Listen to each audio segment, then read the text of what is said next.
Çok teşekkür ediyorum. Öncelikle sen bu mesajların geneliyle ilgili neler söylemek istersin? Buradan başlayalım. Neler söylemek istersin? Buyur lütfen.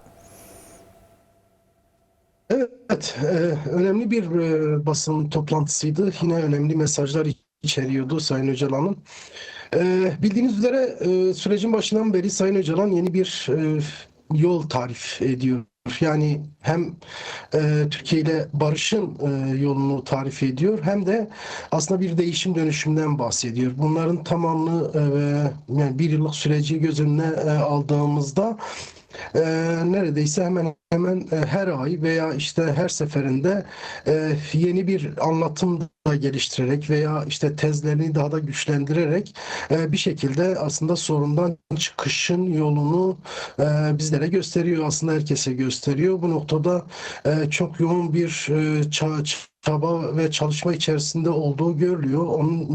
Bununla birlikte yoğunlaşmasının çok fazla olduğu görülüyor. Çünkü ortaya koydukları, anlattıkları yani özellikle de son süreçte entegrasyonla ilgili, barış yasalarıyla ilgili söyledikleri, özgürlük yasalarıyla ilgili söyledikleri aslında bu ülkede sorunu kökten çözmeye dönük bir perspektifle yaklaştığının göstergesi.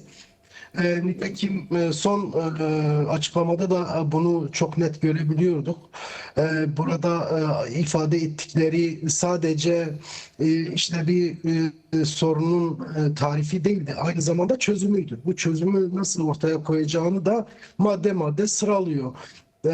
Anlaşılması gereken husus aslında bir değişimle birlikte ortaya koyduklarının anlaşılması açısından biraz da yoğun bir çaba içerisinde bunu yaparken de hem Türkiye devletinin bu noktada yapması gerekenleri hem bir bütün Kürtlerin ve hareketinin yapması gerektiklerini de aynı çerçevede ele alıyor. Yani öyle birbirinden kopuk değil. Yapmak istedikleri bir bütünlük arz ediyor. Bu bütünlüğün içerisinde parçaları yerli yerine oturtuyor. Bunu yaparken de işte olayı tarihsel bağlamıyla ele alıp günümüze kadar getiriyor. Şimdi bu niye önemli? Çünkü Kürtlerin bugün içinde bulunduğu durum işte statüsüzlüğü bir tarihsel gerçeklik. Bunun yarattığı etkiler var. Bugüne kadar gelişinde sorunun büyük büyümesinde bazı etkiler var. Nitekim bir görüşmede Sayın Öcalan işte ben bu sorunu bir ateş topu gibi kucağımda buldum diyor. Ve kucağımda bulduktan sonra bunun nasıl çözülmesi gerektiği üzerine kafa yordum diyor. E, Elbette ki bu öyle kolay olmuyor. 50 yıl dile kolay yarım asırlık bir süreçten bahsediyoruz ve bu süreç içerisinde çokça şey yaşandı. Büyük bir savaş yaşandı. Çatışmalı sürecin getirdiği çok fazla hak kayıpları oldu. Yani Kürtler bir bütün olarak aslında bu savaşla birlikte işte yok olmaktan, işte görülmemekten, statüsüz bırakılmaktan bugüne yani artık uyanan, kendisini tarif edebilen, kendisini anlatabilen bir düzeye geldi. Bunu Sayın Öcalan uyanışı başardı. PKK bundan sonrası için de artık bir statüden bahsediyor. Bunun da sağlanabilmesi için demokratik entegrasyon ve özgürlük yasaları diyor ki son açıklamada da bu net bir şekilde var. Peki aslında tam da buradan özgürlük yasalarından söz etmişken Önder Apo'nun mevcut durumunu da konuşmak gerekiyor. Fiilen bir muhataplık içeriyor, görüşmeler yapılıyor, yine referans alınıyor ama bu durum resmi ve şeffaf bir müzakere formatına dönüştürülmüyor.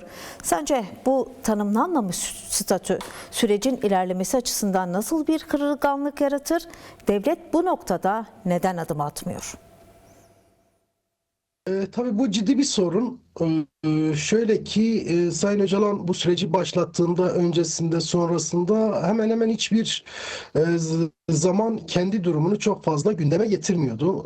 Aslında sorunu çözümlerken kendisinin bir kayıcı unsur olarak gösterilmesinden uzak kalıyordu ve bunu çok fazla gündeme getirmiyordu. İlk kez sanırım Eylül veya Ekim aylarında bunu biraz işte aslında işlenmesi gerektiğini söylüyor. Çünkü bir çalışma yürütüyor ve eli kolu bağlı. Yani bir cezaevinde kapalı bir alanda görüşmeler gerçekleştiremiyor çok fazla. Sadece işte DEM Parti heyetiyle sınırlı bir görüşme durumu söz konusu.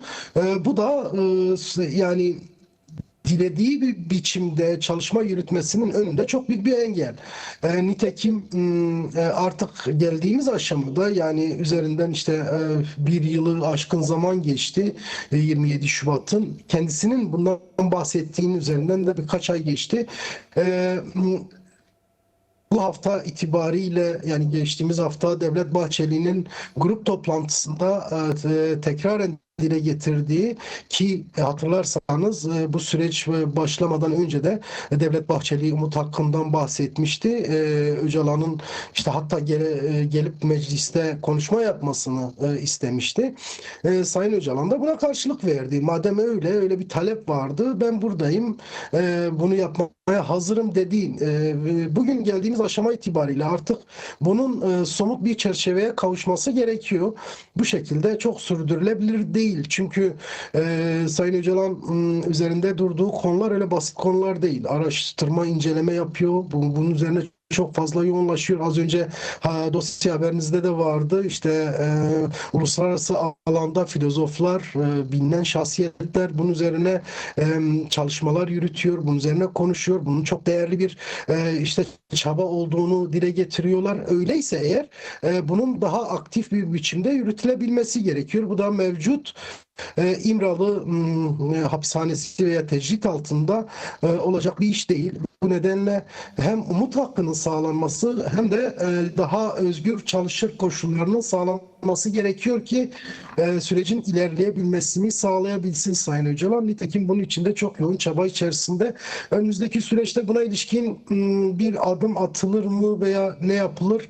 Elbette ki bunu bekleyip göreceğiz. Peki aslında sen de konuşmanın başında değindin. İlk aşamada öncelik fesih ve silah bırakma oldu. Ancak ikinci aşamanın odağı da haklar, eşitlik ve entegrasyon oldu. Buna göre iktidarın artık söylem ve strateji değiştirmesi gerekmez mi? Meclis komisyon raporuna da yansımadı bu. Bununla ilgili neler söylersin, nasıl değerlendirirsin? Çünkü Önder Apo bununla ilgili de önemli söylemde bulunuyor. Stratejik siyasete dikkat çekiyor. Nasıl değerlendirirsin? Bu noktada en önemli beklenti elbette ki Meclis Komisyonu'nun raporuydu ama rapor kısmen hayal kırıklığı yarattı. Özellikle de dili ve üslubu açısından böyleydi. Fakat içerik bakımından işte oluşturulabilecek yasal zemini tarif eden bir yapısı da vardı. Elbette ki Sayın Öcalan açıklamasında bunları ağırlıklı olarak değiniyor. Bahsettiğimiz gibi demokratik entegrasyon, özgürlük yasaları, barış yasası ve bir bütünen aslında evet PKK silah bıraktı, silahları yaktı, işte kendisini feshetti ancak bu katılım nasıl gerçekleşecek? Bu önemli bir sorun. Bu herkesin sorunu. Bu sadece Sayın Öcalan'ın veya Kürtlerin sorunu değil. Bu Türkiye Devleti'nin sorunu. Çünkü kendileri böylesi bir yola girdiler. Yani bunu kimse inkar edemez.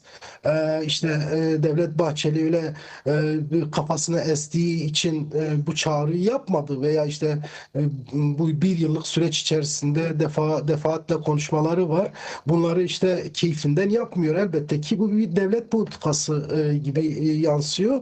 Madem ki öyle bunun gereklerinin yapılması gerekiyor. Bunun gerekleri nedir? İşte Sayın Öcalan çok açık bir şekilde tarif ediyor. Entegrasyon, demokratik entegrasyon diyor, özgürlük yasaları diyor, barışın sağlanmasının önündeki engellerin kaldırılması diyor. İşte bunun içerisinde yerel yönetimler boyutu var. Bunun içerisinde sivil toplum boyutu var. Bunun içerisinde En önemlisi tabii ki işte yani silah bırakmış yapıların Türkiye'ye nasıl gelecek?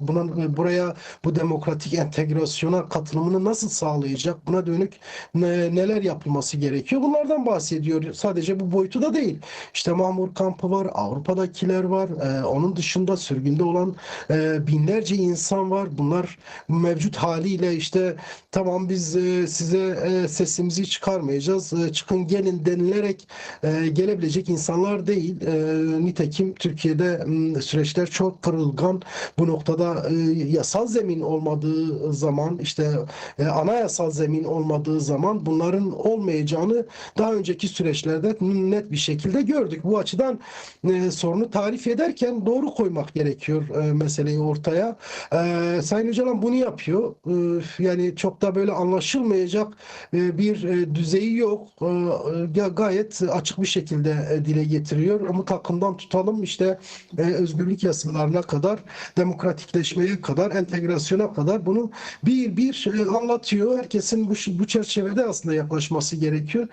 Bunun için yapılması gerekenlerin başında çokça dile getiriyor. Örneğin AKP bu konuda kendini güya eli kolu bağlıymış gibi göstermeye çalışıyor. İşte kamuoyu baskısı, aslında bu da çok zor bir olay değil.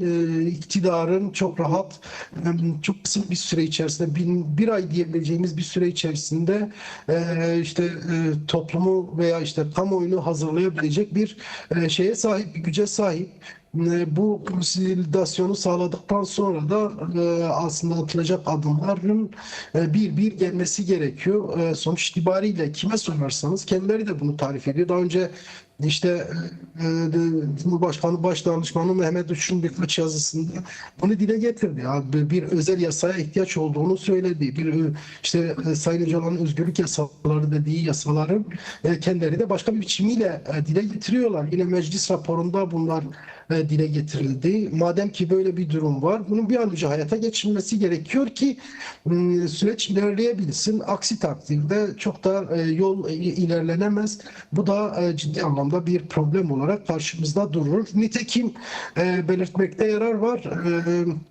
Orta Doğu bu kadar kaynıyorken işte en son İran saldırısı gerçekleşti. İşte Pakistan ve Afganistan arasındaki savaş, yine Suriye'deki gelişmeler, Irak'ta yaşananlar.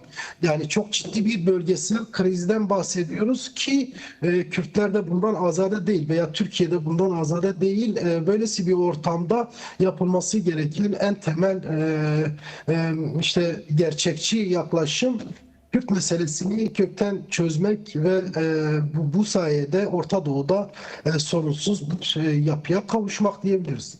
Peki tam buradan aslında şunu da sormak gerekiyor. Önder Apo Kürtlerin önüne de yeni görevler koydu. Mesajında demokratik inşa vurgusu yapıyor.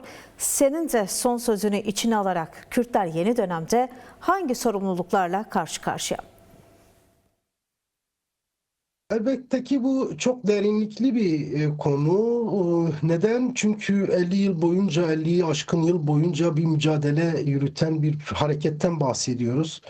İşte bunun çok fazla ayağı var. İşte silahlı mücadele bunlardan bir tanesi ki son 40 yılına damga vurmuş bir durumdan bahsediyoruz. Ve yani böylesi bir mücadele zemininden gelen bir hareketin değişim dönüşümü elbette ki çok kolay olmayacaktır. Ancak Sayın Öcalan gerek Barış ve Demokratik Toplum Manifestosu'nda gerekse işte heyetle yaptığı görüşmelerde verdiği mesajlarda bunları çok açık bir şekilde dile getiriyor. Manifesto zaten bunun bir diyebiliriz ki amentusu, yol açan, yol gösteren bir kılavuz niteliğinde. Burada bu değişim dönüşümün bu işte özellikle de örgütsel yapı içerisindeki değişim dönüşümün Kürtlerin toplumsal yapısı içerisindeki değişim dönüşüm nasıl olması gerektiğini bizlere anlatıyor. Bunu işte demokratik sosyalizm diyerek anlatıyor. Bunu komünal toplum diyerek anlatıyor. Demokratik toplum diyerek anlatıyor. anlatıyor ve bunların gerekçelerini de bir ortaya koyuyor. Şimdi geldiğimiz aşamada bu aslında olgunlaşmış bir sürece dönüşüyor. Elbette ki kolay değil. Yani hem toplumsal yapı açısından değişimi yaratmak kolay değil, hem örgütsel yapı açısından bu kolay değil. Bunun için de yoğun bir çaba içerisinde. Biliyoruz, tartışmalar yürütülüyor bu konuda. Çeşitli işte halk toplantıları olsun, gerekli mekanizmalarda yürütülen tartışmalar olsun, bu konuda belli bir çaba var, ama bunu Orta Doğu bağlamında ele aldığımızda Kürtlerin artık yani bu noktaya gelişinin kaçınılmaz olduğunu çok rahatlıkla söyleyebiliriz. Neden? Çünkü az önce de bahsettik. Mevcut haliyle işte hegemon güçlerin Orta Doğu'da yapmak istedikleri var ve yeniden bir paylaşım sürecine girildiğinden bahsedebiliriz. Bu nasıl gerçekleşecek? Evet. Dediğimiz gibi Kürtler bundan azade değil. Yapmaları gereken çok şey var. Diplomatik alandan tutalım, işte diyelim ki işte buradaki ülkelerle olan ilişkilerine kadar Evet. çok akıllıca bir politika yürütmeleri gerekiyor ki belli bir aşama kaydedilebilsin. Sayın Öcalan burada çok ciddi kafa yoruyor, ama Evet. sadece ona bırakmamak gerekiyor. Her kesimin bu noktada üzerine düşeni yapması gerekiyor.